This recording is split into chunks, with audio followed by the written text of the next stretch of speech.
डर की एक आवाज़। आर के हॉरर एफएम। हेलो दोस्तों। मेरा नाम बाजीराव पाटिल है। ये घटना तब की है जब मैं नाइट में काम करने गया था मीरा रोड में। काम रात के 7 बजे से सुबह के 7 बजे चलने वाला था। खाना पीना सब वहीं मिलने वाला था। दरअसल मैं शूटिंग लाइन में लाइटमैन के डिपार्टमेंट में काम करता हूँ। कुछ दिन से मेरी कंपनी में कोई काम नहीं था, तो मेरे एक दोस्त ने कहा, नाइट में काम है तो तू आ जा। मीरा रोड में 10 दिन का नाइट में शूट होगा, तो कुछ पैसे भी मिल जाएंगे। तो मैंने भी बिना सोचे समझे घर से निकल जाता हूँ। वैसे तो रात में मैं काम नहीं करता, क्योंकि अक्सर मुझे रात में बहुत ज़्यादा नींद आने लगती है। क्या करें, मजबूरी है तो करना तो पड़ेगा ही। कुछ दिन बाद फ़ोन की ईएमआई जो जाने वाली थी, और कोई चारा भी नहीं था मेरे पास। अब मैं रहने के लिए वैसे तो विले पार्ले में रहता हूँ, तो घर से निकल के पहले स्टेशन के लिए ऑटो कर लेता हूँ। पर पता नहीं क्यों आज बहुत रास्ते में ट्रैफिक थी। लगभग मुझे यहीं पर 6:30 बज चुके थे। दरअसल मुझे जल्दी निकलना चाहिए था, पर मैंने सोचा कि रात भर काम करना है, तो दोपहर में थोड़ा सो लेता हूँ, ताकि वहां पर मुझे नींद ना आए। जब मैं उठा तो मुझे लेट हो चुका था, और नींद भी ठीक से नहीं पूरी हुई थी। अब जल्दी से स्टेशन पहुंच के मैं पहले विले पार्ले टू मीरा रोड की टिकट ले लेता हूँ। शाम का टाइम था, तो ट्रेन में गर्दी भी बहुत थी।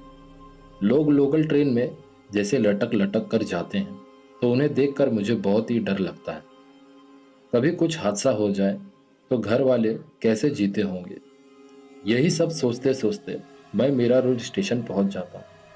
वैसे आज तो पहले मैं कभी यहाँ पर काम करने नहीं आया था। स्टेशन पहुंच के दोस्त को कॉल करता हूँ, और दोस्त ने मुझे वहाँ का लोकेशन बताया कि मीरा रोड में कोई विमल स्टूडियो था, वहाँ पर मुझे पहुँचना था। ऑटो पकड़ के मैं जल्दी से वहाँ पर पहुँच जाता हूँ, पर मैं लेट हो चुका था पहुँचने में। पर वहाँ का माहौल देखकर लग रहा था कि शायद अभी काम चालू नहीं हुआ है। सब लोग चाय पी रहे थे, तो मैंने भी जाकर दोस्त के पास एक कप चाय पी लिया, और थोड़ी ही देर बाद काम चालू हो जाता है। काम करने का मन नहीं कर रहा था, क्योंकि कुछ दिन से घर पर ही बैठा था, तो उस वजह से काम करने का फ्लो भी टूट जाता है। अब काम करते करते लगभग रात के 11 बज जाते हैं, और भूख भी लग चुकी थी। तो अब मैं ये सोच ही रहा था कि तब तक ब्रेक टाइम हो गया। खाने में रोटी, चावल, सब्जी और खीर बना था। लगभग 30 मिनट के ब्रेक टाइम के बाद में फिर सब लोग काम चालू कर देते हैं। पर अब खाना खाते ही मुझे न जाने क्यों बहुत ज़्यादा नींद आने लगती है। थोड़ी देर काम चलता ही है, तो अचानक डायरेक्टर ने पैकअप बोल दिया। तो सुनने में आया कि एक्टर की अचानक से तबीयत खराब होने की वजह से डायरेक्टर ने पैकअप कर दिया। अब मेरे दोस्त ने बोला, तू जल्दी से निकल जा, घर जाने के लिए तुझे लास्ट लोकल ट्रेन मिल जाएगी, तो तू यहाँ पर रुक मत, जल्दी से स्टेशन पहुँच।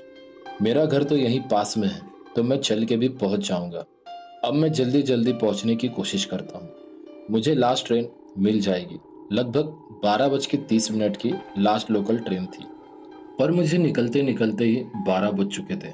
अब मैं रोड पर बस, ऑटो कुछ पकड़ने की कोशिश कर रहा था, पर मुझे मन ही मन ऐसा लग रहा था कि शायद वो लास्ट लोकल मैं नहीं पकड़ पाऊंगा। अब काफ़ी देर हो चुकी थी, मुझे पर कोई बस ना कोई ऑटो मिले, और मेरा 15 मिनट ऐसे ही वेस्ट हो गया।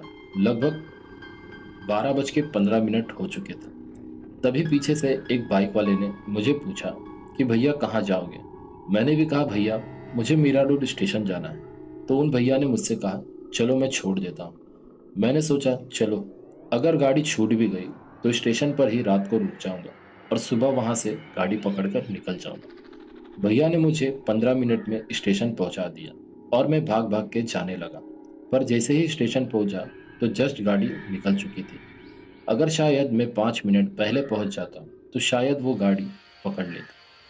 खैर अब कोई रास्ता नहीं था मेरे पास, तो अब मैं उसी स्टेशन पर प्लेटफॉर्म पर बैठ जाता हूँ, और थोड़ी देर यूट्यूब स्क्रॉल करने लगता हूँ। तभी एक हॉरर वीडियो मेरे सामने आती है। वो इतनी ज़्यादा डरावनी थी कि उस वीडियो को देख ही रहा था, तभी मेरे पीछे से एक हाथ आया। मैं बहुत ज़्यादा डर जाता हूँ। मैंने देखा कि वो हाथ एक पुलिस वाले का था। उन्होंने मुझसे पूछा कि कहाँ पर जाना है। मैंने कहा, सर मुझे विले पार्ले पहुंचना था। तो उन्होंने मुझसे कहा कि देखो, रात के समय यहाँ पर रुकना ठीक नहीं है, तो आप किसी पहचान वाले को फ़ोन करके उसके घर पर यहाँ से चले जाओ, क्योंकि अगर रात को कुछ आपके साथ होता है तो उसकी जवाबदारी हमारी नहीं होगी। इतना कहकर वो पुलिस वाला वहाँ से चला जाता है। अब मैं अपने दोस्त को कॉल करने लगता हूँ, क्योंकि उस पुलिस वाले अंकल के बाद में मेरा डर और भी ज़्यादा बढ़ जाता है। तभी मैंने अपने उस दोस्त को कॉल किया, बट उसका नंबर स्विच ऑफ बता रहा था। काफ़ी देर मैंने उसके नंबर पे ट्राई किया, बट उसका नंबर ऑफ ही बता रहा था। तभी मैंने चारों तरफ नज़र घुमाई, तो मैंने देखा पूरे स्टेशन पे मेरे अलावा और कोई भी नहीं था। पता नहीं क्यों मुझे बहुत ज़्यादा अब डर लगने लगा था। पुलिस वाले अंकल के ऐसा कहने के बाद मेरा डर मानो और भी ज़्यादा बढ़ जाता है। पर वहां रुकने के अलावा और कोई मेरे पास रास्ता भी नहीं था। लगभग रात के 1:30 बज चुके थे और दूर दूर तक कोई इंसान नहीं दिख रहा था। अब ना जाने क्यों मुझे बहुत तेज नींद आने लगती है। अब मैं जहां पर बैठा था वहां पर लेटने के लिए जगह भी थी और स्टेशन का पंखा भी चालू था, तो मैं वहीं पर लेट जाता हूँ। फोन को पैंट के अंदर रख लेता हूँ ताकि फोन सेफ रहे। थोड़ी देर लेटा ही था, तब तक फैन बंद हो जाता है। अचानक लाइट भी चले जाती है। अब इतना होते ही मेरी हालत मानो खराब हो जाती है। अचानक से 2 से 3 बार लाइट बंद चालू होती है, जैसे कोई मूवी का हॉरर सीन चल रहा हो। थोड़ी देर बाद जब सब नॉर्मल होता है तो मैं चुपचाप लेट जाता हूँ, क्योंकि अब मैं और नहीं जाग सकता था। इसलिए मैं चुपचाप लेट जाता हूँ। पर थोड़ी देर बाद मुझे किसी की आवाज़ आ रही थी, जैसे कोई मेरे बगल में बैठा हो और ज़ोर-ज़ोर से साँस ले रहा हो। अब मेरा अंदर इतनी हिम्मत नहीं थी कि मैं आँख खोल के देख सकूँ। धीरे-धीरे वो साँस लेने की आवाज़ और ज़्यादा बढ़ने लगती है। मेरे अंदर इतनी हिम्मत नहीं थी कि मैं उठकर देख सकूँ कि आखिर मैं कौन हूँ। मैं मन ही मन भगवान को याद करने लगा था। तभी थोड़ी देर बाद वो आवाज़ अपने आप बंद हो जाती है। तभी मैंने थोड़ा-सा आँख खोलकर देखने की कोशिश की कि आखिर में है क्या? तभी मैंने देखा कि मेरे पीछे कोई एक बहुत बड़ा इंसान खड़ा है। उसकी बस मुझे परछाई दिख रही थी, बट मेरे अंदर इतनी हिम्मत नहीं थी कि मैं उठकर पलटकर देख सकूं। तब मैं वहीं पर लेटा रह गया और आंख बंद करके भगवान को याद करने लगा कि हे भगवान, मुझे बस यहाँ से घर पे पहुंचा दे। न जाने मैं यहाँ पर कैसे फंस गया। थोड़ी बात स्टेशन पर अनाउंसमेंट होता है कि मीरा रोड से चर्च गेट जाने वाली ट्रेन आने वाली है, और मैंने टाइम देखा तो सुबह के 4 बज चुके थे। अब मैं जैसे तैसे वो लोकल ट्रेन पकड़ लेता हूँ और विले पार्ले उतर जाता हूँ। जल्दी से घर पहुंच जाता हूँ ताकि मैं लेट सकूं, क्योंकि मैं बहुत ज़्यादा थक चुका था और मुझे बहुत ज़्यादा नींद आ रही थी। घर पे पहुंचकर मैं चुपचाप सो जाता हूँ और जब मेरी आंख खुलती है तो लगभग दोपहर के 2 बज चुके थे। तभी मेरा बदन काफ़ी ज़्यादा दर्द कर रहा था, जैसे बदन मेरा पूरा टूट रहा था और बहुत तेज मुझे बुखार भी था।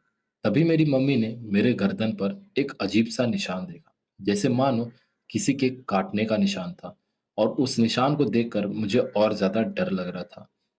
तभी हमारे पहचान वाले एक बाबा थे। वहां पर मेरी माँ ने मुझे ले गई झड़वाने फुकवाने के लिए। तो उस पंडित ने मुझे झाड़ा फूका और उसके बाद में मेरी थोड़ी तबीयत में सुधार आई। और मैंने सोच लिया कि आज के बाद कभी भी किसी स्टेशन पर मैं नहीं रुकूंगा, और ये किस्सा हमेशा मुझे याद रहेगा। तो ये थी दोस्तों मेरी हॉरर स्टोरी। कैसी लगी कमेंट में ज़रूर बताना, और ऐसी और हॉरर स्टोरी सुनने के लिए हमारे चैनल को सब्सक्राइब कर लीजिए।